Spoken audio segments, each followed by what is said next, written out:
Thank you, everyone, for coming for my talk, almost the last session of the day, and right after tea break. Historically, most of my talks are after lunchtime, so this is better, because I literally have to shake people up and make them exercise and sort of wake them up. But I'm hoping the afternoon tea is going to sort of do that work, and all of you are excited to be here for this talk. So this talk is titled Introduction to ASP.NET 5. The code of the talk is M333. And my name is Pranav Rastogi, so just making sure that you're here for the right content. And in case you had sort of other talks you wanted to attend, this is the chance that you want to leave. So effectively, what I'll be covering in this talk is, I'm going to sort of talk about ASP.NET 5. And just sort of before even I set the stage for the next 1 hour, so how many folks have used ASP.NET 5 here? Okay, very few. How many people have heard about ASP.NET 5? Okay, so about 70% have heard about it, and about 5% have used about it. So I'm going to keep the level around 300. If you think that these are bounces that nobody's understanding, then I can drop down the level. But if you think hey, these are just slides, which I have only 5 of them, then I can sort of change the level. So please do let me know and ask questions throughout the talk. So the talk is going to be geared around a very high-level overview of why are we doing ASP.NET 5, what's happening with our existing assets in ASP.NET, like web forms, MVC, where are we heading, what sort of scenarios are we targeting ASP.NET 5, and I'm going to show you very practical examples of how do you get started with an ASP.NET app, what are the basics of the ASP.NET app. A lot has changed in this version of ASP.NET, so I just want to make sure that you understand these basics, and I'm going to show you then a sort of a completed app and what it looks like, and we have a small demo in the end where hopefully if the Mac gods work with us, then we'll probably have a demo on the Mac machine as well. So that's sort of the theme, and that's sort of the outline of the talk. Please do stop me and ask any questions. If my accent is not very clear, then I'll try to go a little slower as well. I can understand I'm a little harder to sort of understand for a longer time. So this is sort of the outline, a little bit about myself. I'm a program manager for the ASP.NET team, so part of my responsibilities are sort of handling ASP.NET. And within ASP.NET, I handle sort of the getting started experience. So when you do file new project in VS, I also have ASP.NET Identity, which is the new membership system that was released in VS, I think 2015, actually 2013 as well, with the MVC5 and web forms. And I also sort of manage Azure Redis Cache, and I have a talk tomorrow on Redis Cache as well for folks who want to be interested in figuring out how to optimize their apps with a caching layer in the middle. This is my picture of, this is me hiking up. I'm from Seattle, so I was hiking up Mount Adams, and the funny thing about this picture is it was not snowing when I hiked, but when I uploaded it to Google, Google ran some algos and decided it was snow around, so it had to snow. So yeah, this is Google being smart. Anyways, so it was a funny story. I've also co-authored a book on ASP.NET 4.5 in C# and VB as well. So that's sort of where I'm coming from. I've been with this team. When I joined this team, we were shipping list view control in .NET Framework 3.5, so sort of seen the progression from 3.5 to ASP.NET 5 as well. I have very few slides, and these are sort of the first 5 slides that I have.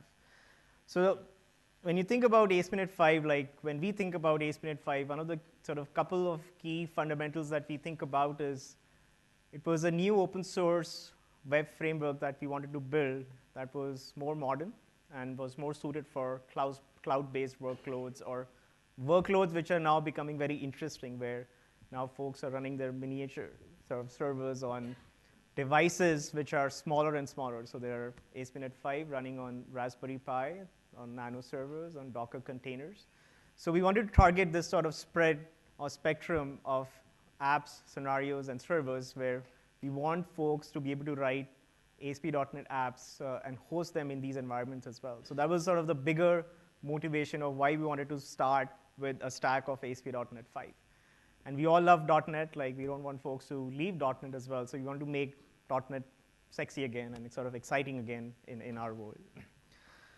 So that's sort of what ASP.NET 5 is. What ASP.NET 5 is not is sort of the following bullets. And this is the key message that we want to give forward is it doesn't mean web forms is dead.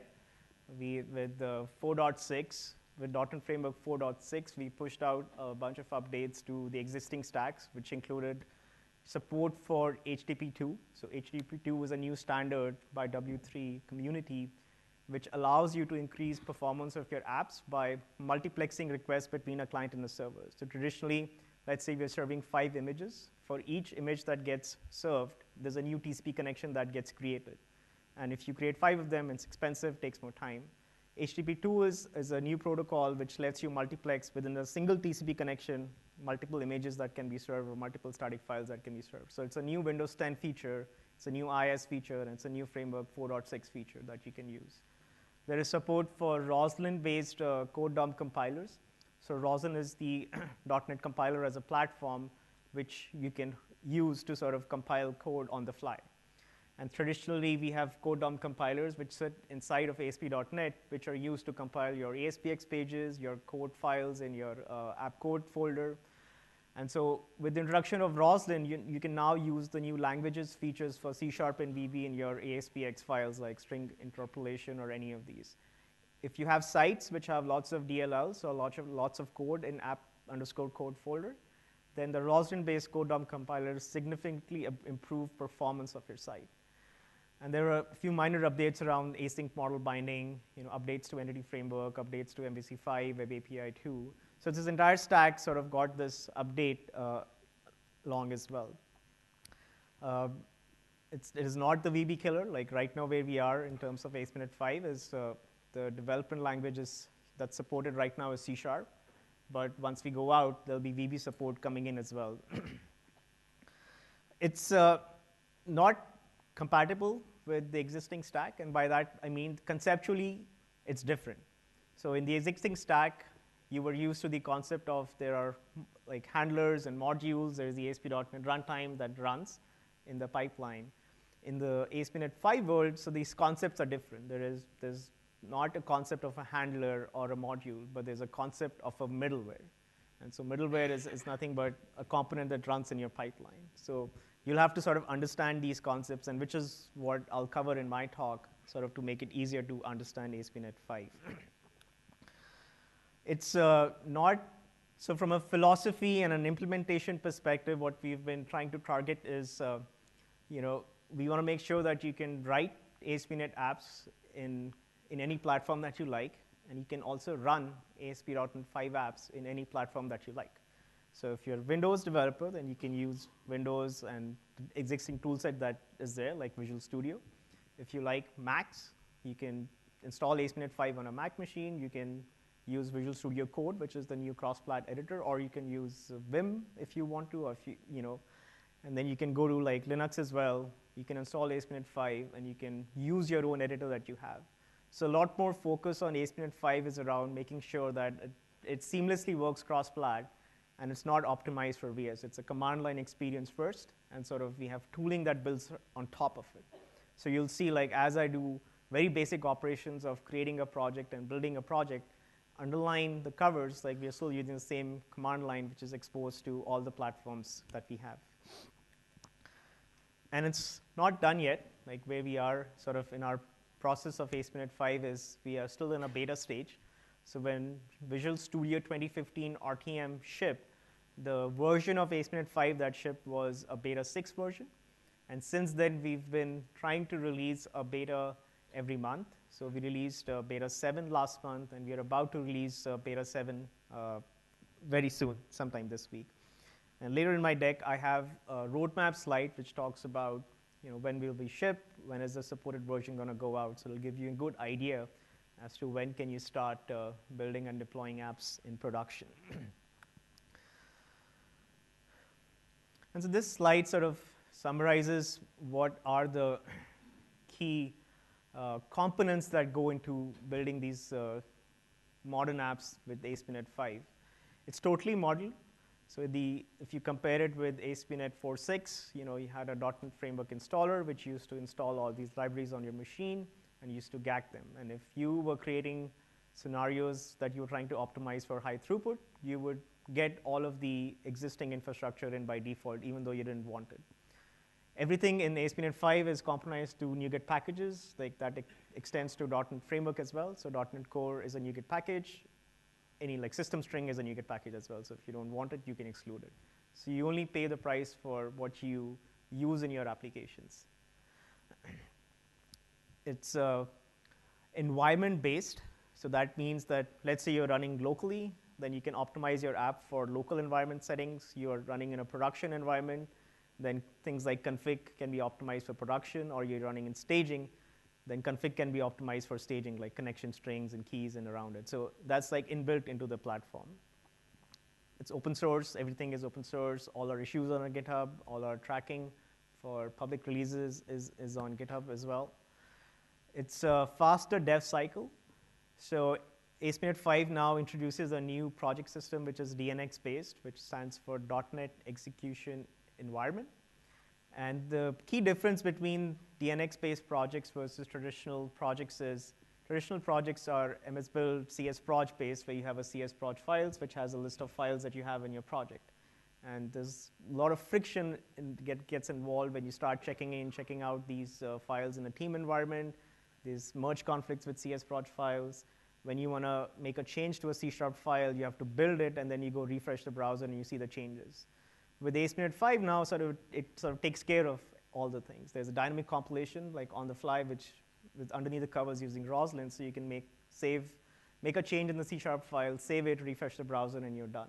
There is no concept of a CS-proj file, which you use to keep the list of files. You choose your own editors based on what you like. There'll be an optimized experience with Visual Studio, but you can use ASP.NET 5 with anything that you prefer. And it's cross-plat, and that goes down the stack to the .NET Framework itself. Like, you can run .NET Core on Windows, Mac, and sort of Linux as well. And the last one, which should be fairly obvious, is it's super fast than before. And again, it's a work in progress where we are sort of benchmarking ASP.NET 5 against the industry standards. So there's a standard called Tech Empower. And these guys sort of run micro benchmarks on very small workloads and how much, for example, throughput can you get with a server which returns hello world and stuff. So we are trying to sort of make sure our stack is performant so it compares well with other platforms like Node, Scala, or something else. This slide talks about sort of, if you think about a 10,000 feet picture on how does layering happen and how should I think about web forms, how does it fit with ASP.NET 5? So at the bottom of the stack are the sort of the .NET frameworks that we know about.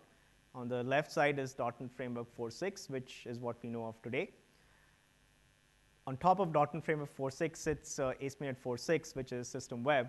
And on top of it sits the app frameworks where you can use MVC, 5, Web API 2, SignalR2, EF6, or web forms. And this works as it works today, and will continue to evolve. We'll continue to make changes. On the right side is sort of there's a newer stuff that's coming up.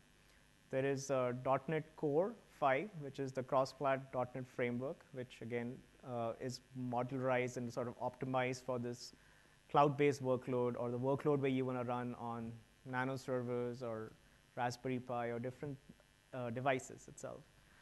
And there is a new execution environment which is called DNX, or .NET Execution Environment, which pretty much is what we call the runtime for ASP.NET 5 and basically loads ASP.NET 5 into a hosting environment.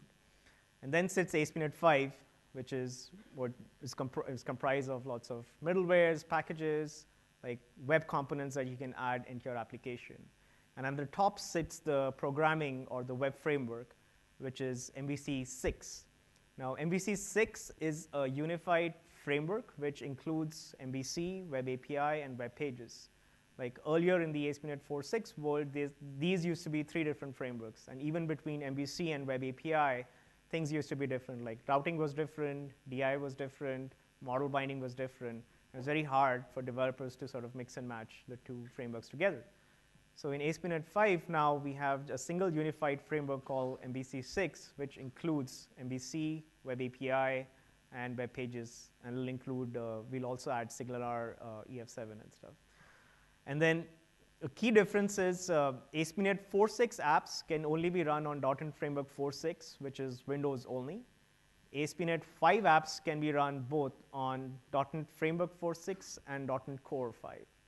So that's the key distinction that I wanted to make. So if you want to do cross-plat, ASP.NET 5 is the way to go because it will run both on .NET Framework 4.6 and .NET Core 5, which will allow us to run on Windows, Mac, and Linux. But if you're targeting sort of Windows and the existing .NET Framework, then you have the same sort of feature set that we have. Any questions on this slide? Does the messaging make sense, or is there any question on web forms and where does it work? Yes.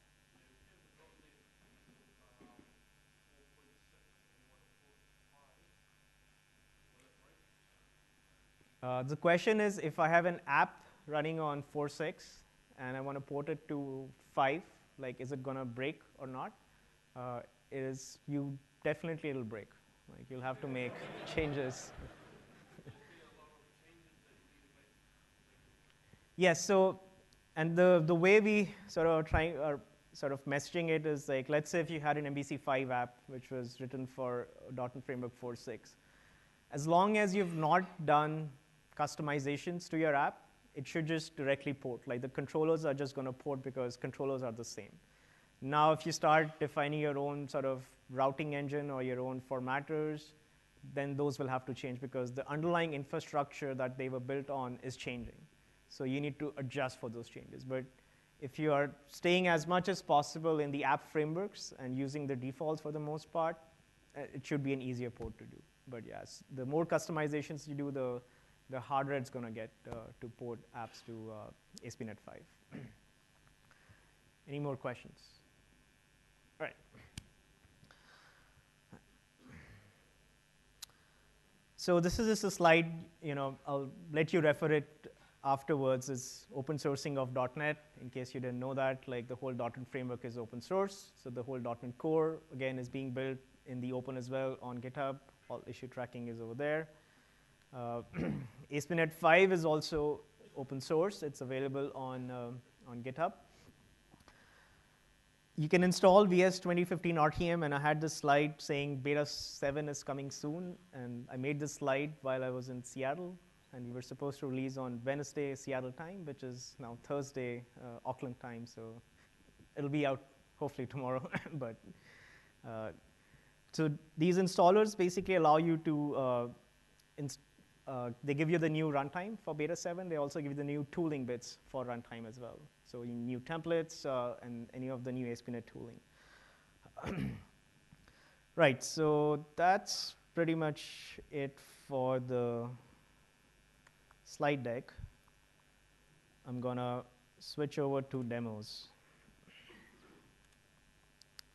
Right.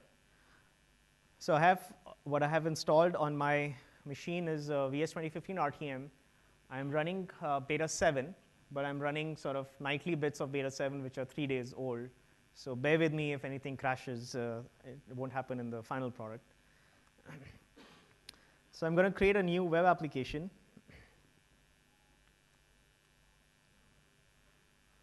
And if you notice that now we have 2 categories of ASP.NET templates. We have ASP.NET 4.5, which is the existing templates that we have, and these match the framework version that you select. And you can create web forms, MVC5, Web API 2. And then we have ASP.NET 5, which is in a preview state. So you can create empty Web API and web. So let's create an empty application. Awesome. Let's try again. I did give out the disclaimer. All right, so let's try to restart VS.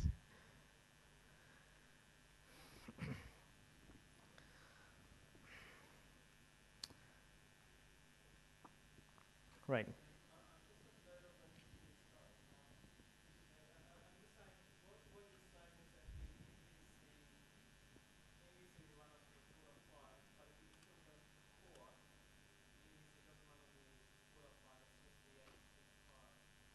So the question was, MVC5 runs on 446. What do I have to do to make sure MVC runs on ASP.NET 5 or .NET Core? So there's a new version of MVC that runs on ASP.NET 5 and .NET Core, which is called MVC6. So it's mentioned here.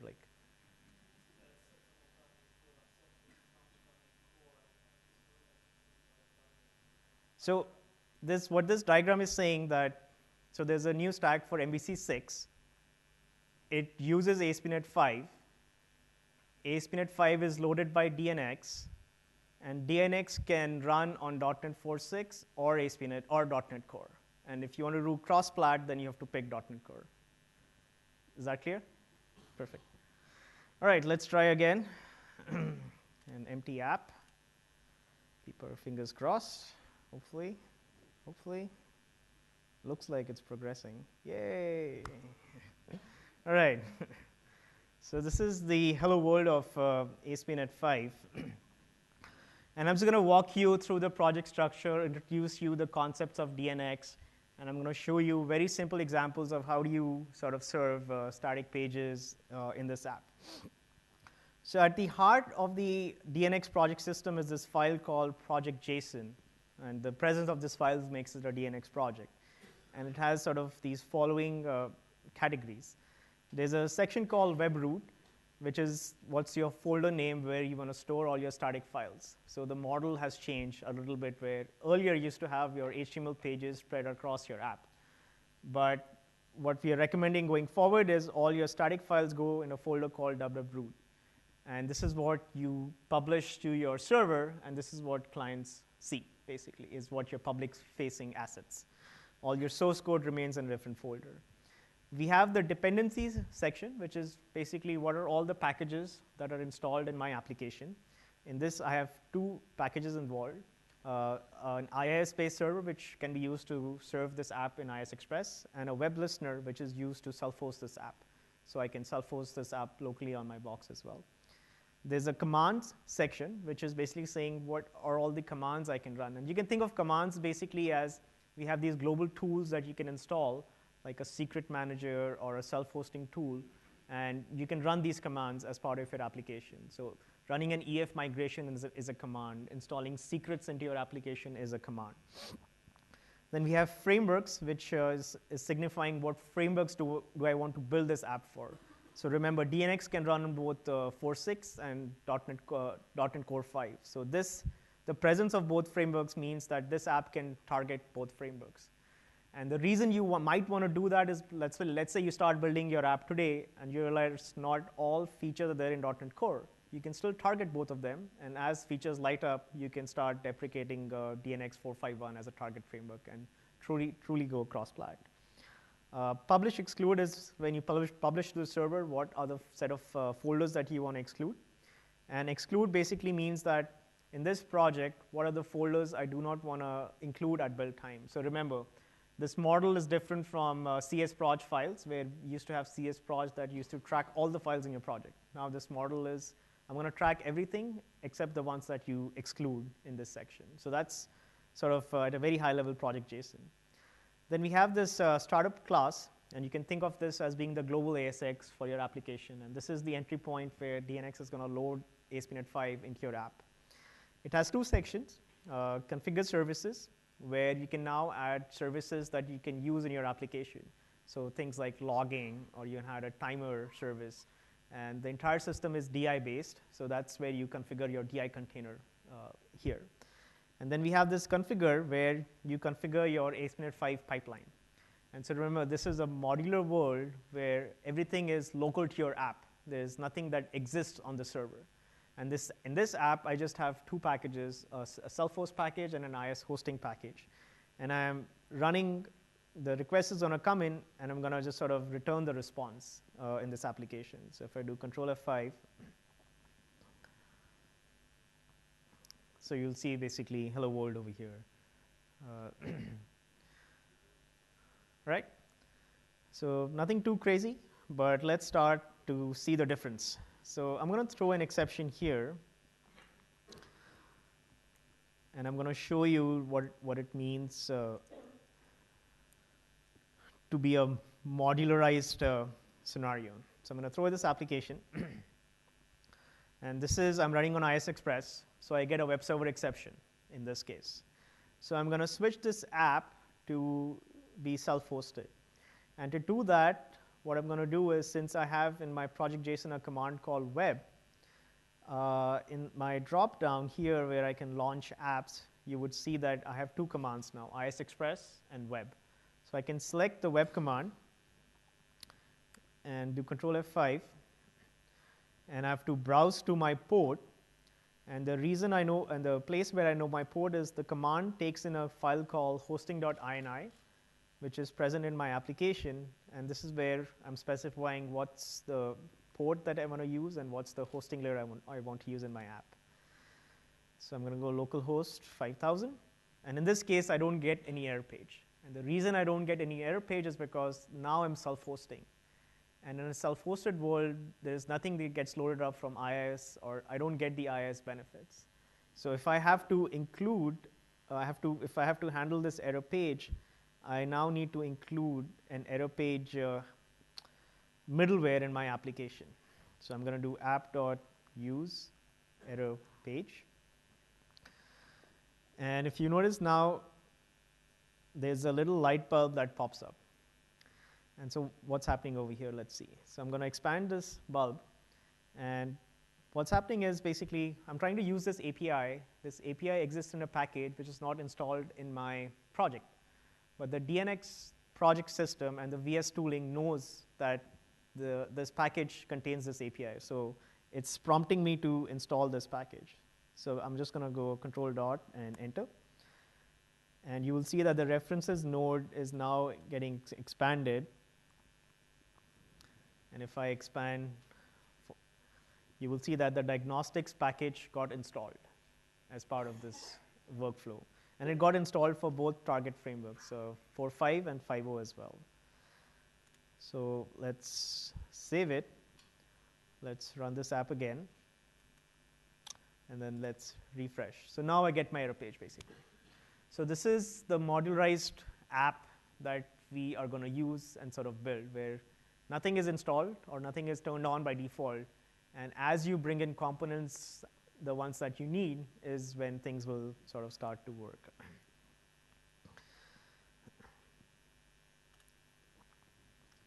Right, so let's look at another example of sort of DI. And so DI is inherently baked into the whole stack as well, right from the sort of the DNX layer to the app layer as well. So there are a set of services that the DNX layer injects into my application. And these are services around what's my server configuration, what's my logging configuration, and services that come from the host. And so in my configure method, I can just do I sort of logger factory.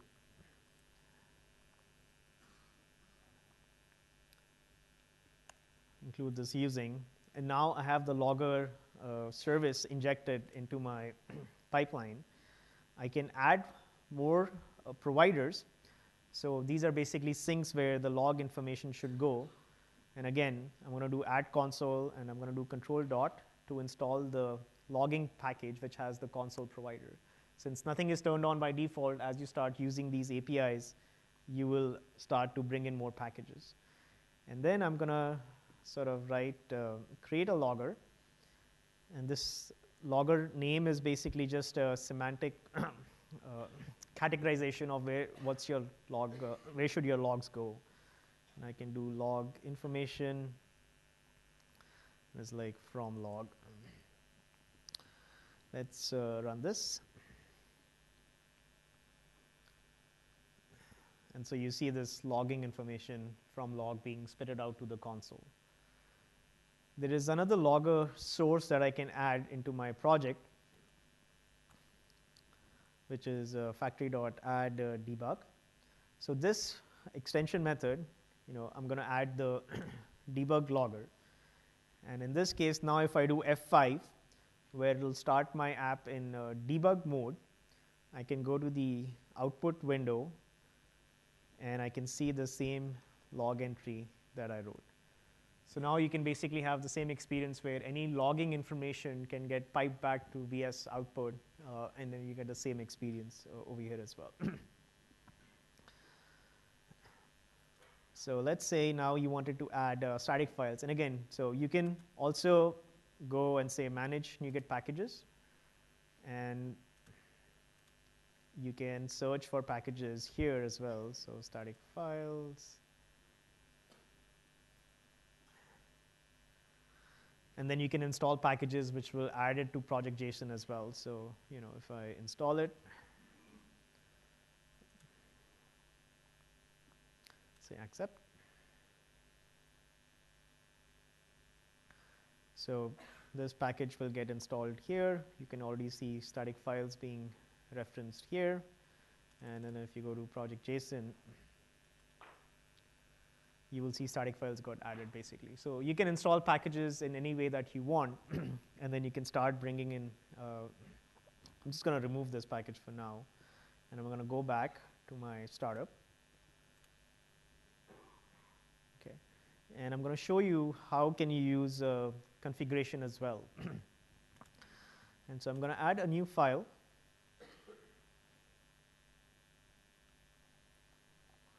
Let's go to server side and say config, right? And so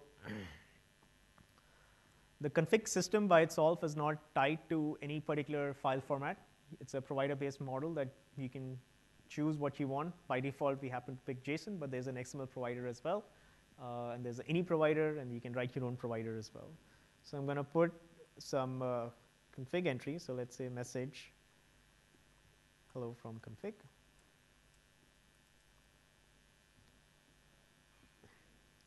And then I can go back to my startup, and I'm going to write some code to read the config value. So we have a constructor. So I'm going to use the config APIs. There is a config builder.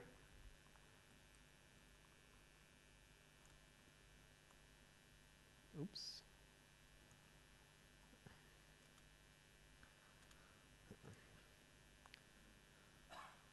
So config builder now takes in configuration.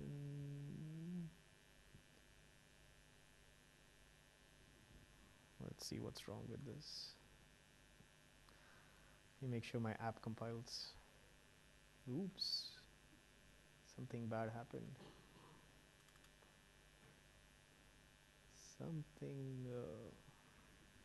Oh, I know why. So I was in a beta 6 project. Sorry, I was in a beta 7 project with nightly builds. The static files that I installed was of beta 6. And there's a conflict, and that's why it's not working. So I'm just going to create a new empty project.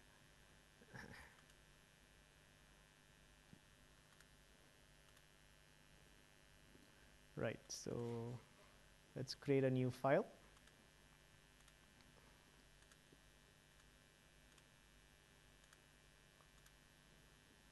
And then let's add a message.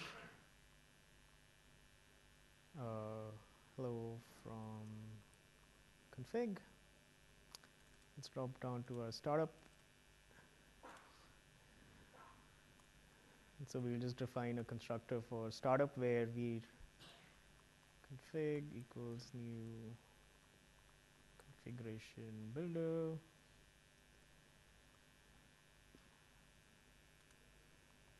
And so configuration builder now basically takes in a configuration source, which is what's my application base path. And since the entire stack is sort of DI friendly, I can pass in iApplication environment, which is coming from DNX.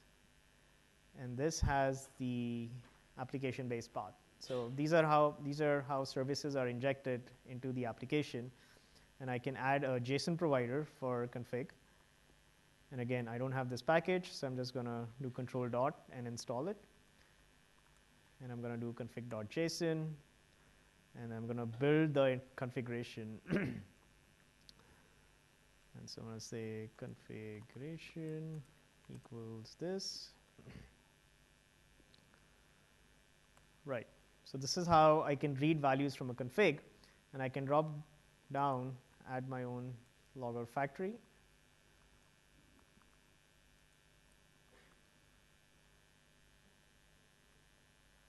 create a logger.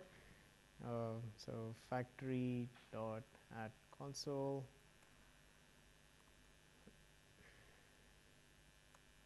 I mean, the control dot feature is actually fairly useful. So I'm going to create logger, I just run dot log info, and I'm going to read my value from this configuration that I just added. So message, and then I'm just going to run it on the web command, so control F5. So you see hello from config basically. So that's how you can read from config and use it in your application as well. So I'm going to just drop down to command line as well, and I'm going to browse to this project that I created, web application 56, source web application 56. Please let me know if you cannot see this console clearly. And I'm going to show you how you can sort of run these apps from command line as well. And so there's a command called dnvm, which stands for .NET Version Manager. It's a tool that basically is used to install DNX, and it's a command line tool. You can run it on Macs and Linux as well. If I do dnvm list, it lists out all the versions of DNX that are active. So these are all the frameworks that are installed on my machine, and I can choose which one I want to run. So this is a true side-by-side where it's app local, and you can choose what app targets. In this case, the app is targeting the blue highlighted line, which is 1 of beta 7, but I can switch to any version of the framework that I want to target. And there's a command called DNX, which is the .NET execution, which is used to run this application. So I can do DNX space web, which is going to basically run the web command. In this case, I'm self-hosting. So in VS, when I did launch using the web command, it was basically running DNX web itself. So that's the whole message around where this stack is now sort of CLI first, and then VS tooling is built on top of it, with the goal that you can now run the CLI on cross-plat and then use your own editors to sort of manage these apps. So I'm going to create a new project here, which is basically a web application which has MVC controllers, which has auth, which uses entity framework. So you'll get an idea as to what does this app look like, and you can compare it to how this app would have looked like with MVC5 to get a feel of what does migration mean for such scenarios.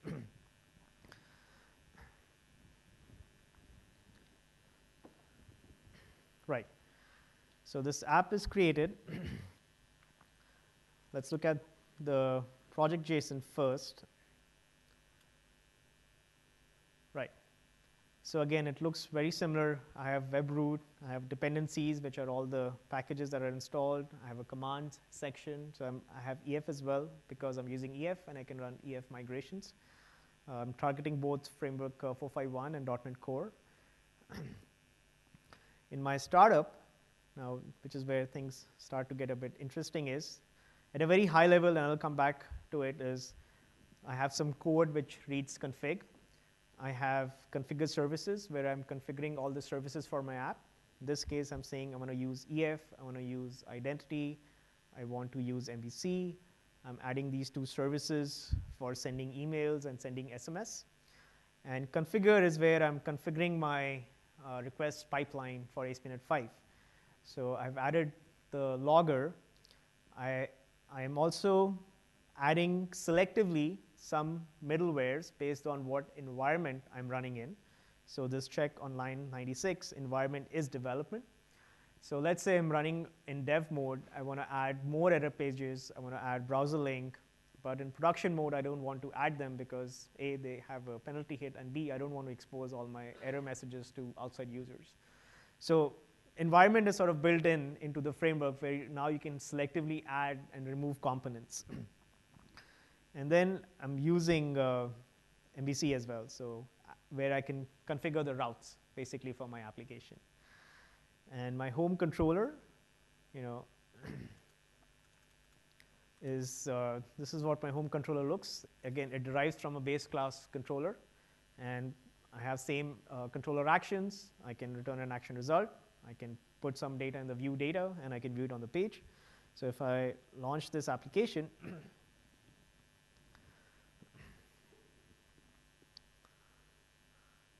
I can click home, about, contact. So I can browse around these pages. So the controllers kind of look very similar to what they did before as well. I mean, I'm going to dock the two windows here. So let's go to About page. And then I'm going to change this message in the About page that I have. So let's say New Zealand rocks. I'm going to save it. I'm going to go to the browser. I'm going to just refresh the page. And you'll see that this message gets updated. So I didn't have to compile my entire app. I just had to change one C# file, go to the browser, refresh. And the reason it sort of works is because underneath the covers, it's sort of dynamic compilation, in-memory compilation happening using Roslyn. You're not sort of producing any DLLs or storing DLLs on disk. And right now it's a little slow, but like when we RTM, this is going to be pretty fast as well. Right, so I'm going to be using this app basically to talk to you about a few more concepts of ASP.NET 5 and sort of MVC 6, Web API. So when you looked at it, this is the MVC controller, and this is what it looks like. I'm going to add a Web API controller in the same app, and I'm going to start showing you this, what does a merged framework mean. And so I can right-click, and I can say Add New Item, Web API controller class. I'm just going to add it. And again, so this values controller, again, derives from controller.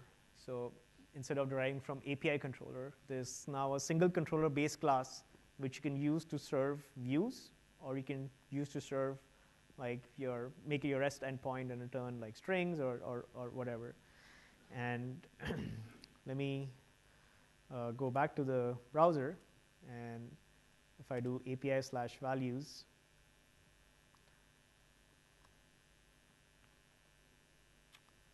let me launch it again.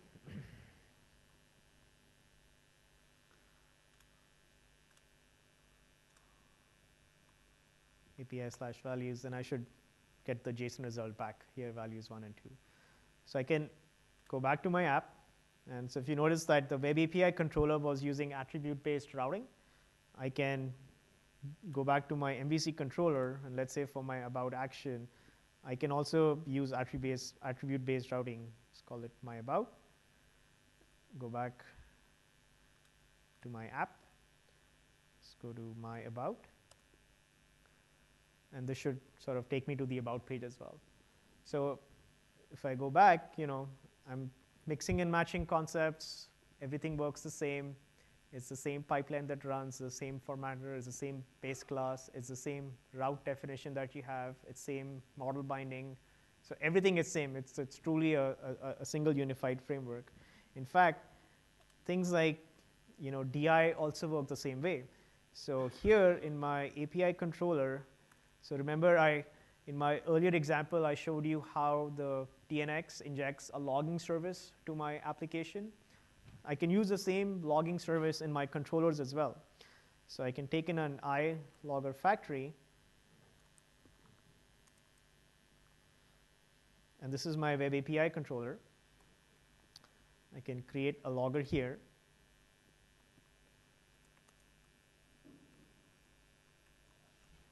I can say API.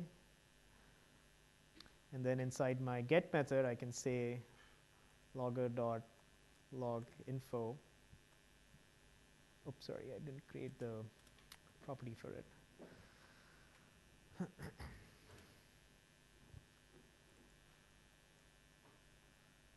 API controller. So use the web command, launch it, go to localhost 5000, API values, and you'll see info API controller. Now I can basically take the same code.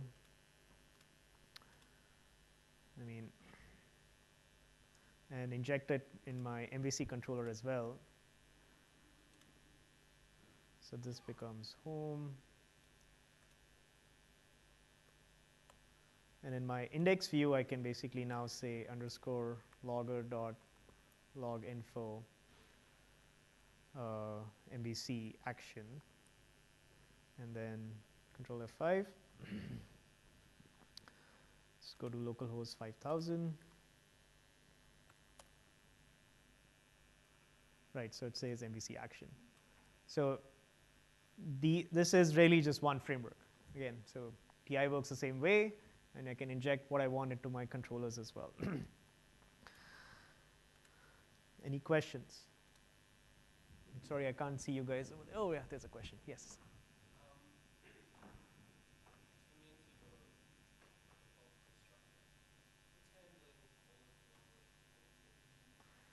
So the question is, so in my default constructor, I injected a logger service. Like, who's handling that? So we pretty much have inbuilt a poor man's DI container, which we use to add services, and then components can pull in services from there. You can plug in your own containers as well. So if you want to use Autofact, Ninject, or anything else, you can register your services through those containers as well. Yes. So there are two kinds of services that you can inject. And so if you go to startup, logging is a service which gets injected by the DNX to the container. An example of a service that you can inject in your own application is this auth message sender, which is defined in my application here. So this is a service that I'm injecting in my startup code, right? And in my accounts controller, you will see that I am sort of in my constructor getting these services. So this is how you can add your own services to our container and then get it in your controllers as well. So in my startup, I briefly showed you this sort of code around configuring parts of your app to be run in development mode, in production mode. So let me show you how it works basically. So when you install sort of DNX, so by default the environment is production, and when we create these apps for you, we set an environment variable to development. So if I right click on properties, we now have a new properties page which lets you manage different assets about a DNX based project. So this application node is showing you what's my namespace, what's the DNX version I want to target. So remember, you can have multiple versions of DNX and the framework's running. So which one should you use? What's the location of my web root? The build step has two parts to it. The produce outputs on build basically builds you a NuGet package that you can push to a NuGet server, and then you can install. And then debug is where all of the other settings are on what's the profile that you want to have between IS Express or web. And if you select IS Express, if you notice we have this ASP.NET underscore env environment variable which is set to development by default in a VS install. And when you deploy it on production, it's production. And based on what environments you are running in, you can set this environment appropriately. Right. So let's change this. Let's see how this environment setting is used in our app. The two places where it's used in our application is in startup,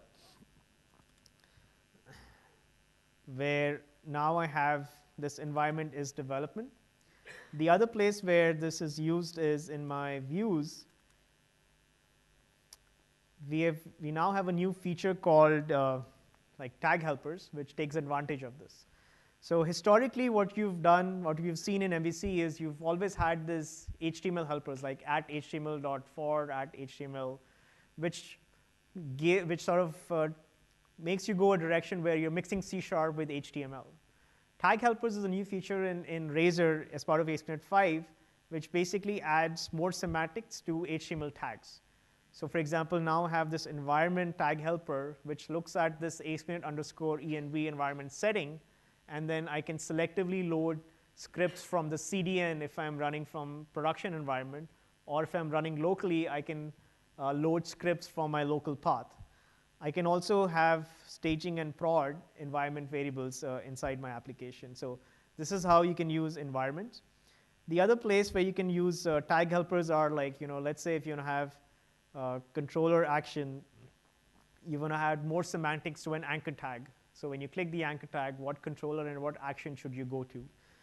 And you can also see it in action. Let's say if you're model binding to a view model, then inside your labels, you can now use these strongly typed objects as well. So if I do control space, I get IntelliSense for email, any of the properties on that type.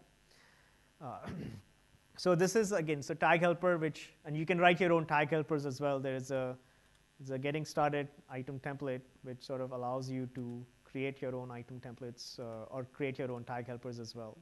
So it's server side, raise a tag helper. And basically, you get to inspect the DOM for that particular section, and you can manipulate that DOM however you want to see fit. Or you can write global tag helpers, which can change the behavior of these HTML tags globally, like the anchor tags that we have done. Right. I'm sorry? So does that refactor properly? What does that mean? Not currently. So it doesn't get reflected through the views.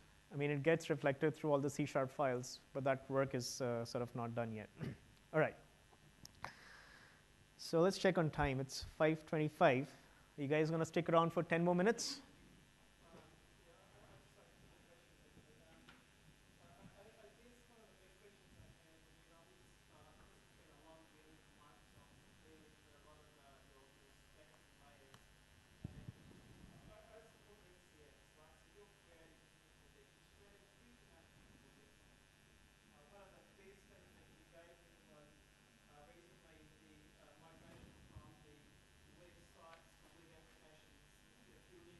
Right. Right. So are you going to give me that button on Visual Studio that allows me to go from, if I want to, ASPX to this stuff now? So the question is the concern around how do I migrate from a web forms application to ASP.NET 5? Okay, so the first one is harder because, again, there is no magic switch that we can invent that can take all your web forms pages, convert them to MVC, and make sure they run on ASP.NET 5. So for that one, you really have to take the jump from going from web forms to MVC, and you don't have to. You're perfectly fine staying with web forms as it is. If you have new investments, for example, if cross-plat is really something that you want to do, like you want to deploy apps running on non-Windows machine, you want to develop apps on non-Windows machine, you want to run apps on Raspberry Pi, you want to run apps on Nano Server, then I would suggest start fresh, building those applications. Don't try to port everything because it won't work. Not all of the features of the full .NET framework are there in .NET Core 5. So it'll never work. I mean, I do like that. This direction, I think, is the right direction. And I noticed that kind of populating quite a bit here from Brighton and from Angular Base and stuff like that. So congratulations on that. And I'm really glad that you're putting more sort of stuff open source. I think it's going to help us a lot. Right. But when are you going to expand internally in Visual Studio? I'm sorry, what? When are you going to expand the internally of Visual Studio? What does that mean? Visual Studio is everything and everything, and it's huge. Here, let me show you this demo. I think it'll answer your question. So I'm on a Mac machine right now, and I'm going to just navigate to a folder, try 5. And so what I've done on this box is I have followed these docs, which are public, and I've installed dnvm, and I've installed dnx. So if I do dnvm list, so these are the 2 versions of dnvm I've installed. I'm using beta 6. I've also gone ahead and I've installed Yeoman generators. So this is an acquisition experience on how you get ASP.NET templates cross-plat. So with VS, there's a tooling that you get. Now on a Mac machine, there is no VS tooling that could install all these templates. So we have these Yeoman generators. which we've created, actually, which is the community-based project and is owned by the community. And I can do yo ASP.NET, because that's cool. And I can create from one of the following options. I can create an empty console or a web app. I'm going to create a web app. And I'm going to sort of navigate to that folder. And I'm going to do a DNU restore. So again, in VS, each time you create a project, it kicks off DNU restore, which installs all the packages, which is what I'm doing from the command line. I'm going to do DNU build. So each time you do build in VS, it does DNU build, which is again the same experience. And I can do dnx dot space run, which is the same as dnx dot web. But in this case, instead of running web, I'm going to run Kestrel, because Kestrel is a server that is cross-plat that you can run to, you can use to run your applications. And again, I can go to the browser, and I can say localhost 5000. And again, I have the same app running, right? But this is not it. I can say Control-C, so I can kill the console. I've also gone ahead and installed Visual Studio Code. Now, for those of you who don't know what VS Code is, so Visual Studio Code is a cross-plat VS editor. It doesn't come with the entire set of features that VS has, but it comes with this very lightweight, minimalist stack of features that you might use as a web developer. And the entire idea behind VS Code is to help you make sure that you can build all these modern apps cross-plat if you choose to use VS Code. So I've already installed VS Code in my machine, so I'm going to do code dot, which is going to start VS Code, and this is it. So this is project JSON. It looks very similar to what we had. I have Kestrel instead of self-hosting as the server I'm using. I still have the Kestrel command. I have hosting.ini where my port is, and I can now go to home controller. So I'm going to change this string message to be like date time. I'm getting IntelliSense dot to string. I can save this file, and I can launch this Kestrel command by pressing Command Shift P, Kestrel, which is going to start the Kestrel server. I'm going to go back to my browser, refresh, hit the About page, and just keep refreshing. So I just use Visual Studio Code on a Mac machine, which has IntelliSense, and debugging is going to come into this version as well. But the idea behind like VS Code is to sort of give you some sort of an experience which is lightweight. You don't want the entire VS features necessarily in this experience. You might in some cases, and in those cases, you would say install VS Pro or Ultimate. But for the majority of the cases, I think this is the experience that might work. So that's your answer.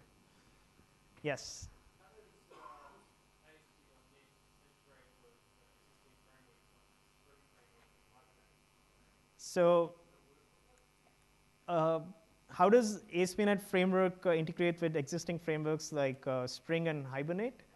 I think Spring are two different stacks, but Hibernate is something that you can use within ASP.NET 5. So the key message over there is, as long as these Hibernate or other stacks can target .NET Core, then you can use them inside an ASP.NET 5 application if you want to do cross-plat. Okay. So right. No, there is no config transforms. So and so since folks are leaving, I'm going to quickly show you sort of the roadmap. This is what we have. It's public on this GitHub location. Beta 7 is going to go out any day. The next target release is Beta 8, a month from now. RC is November, which is a go live and a production ready release. So you really should be targeting RC if you want to sort of be serious and start building apps. And Q1 of next year is a sort of RTM. I do have these compulsory slides that I have to sort of go through. If you have any feedback, do please fill out the session evals. It helps us to sort of structure these talks better. And I hope you had a good time and sort of you learned about ASP.NET 5, at least an overview, and you have enough information to get started. If you have any questions, I'm just sort of going to be around here for the 10, 15 minutes, and I'm going to head off to the hub. But thank you so much for sticking around on a late evening today.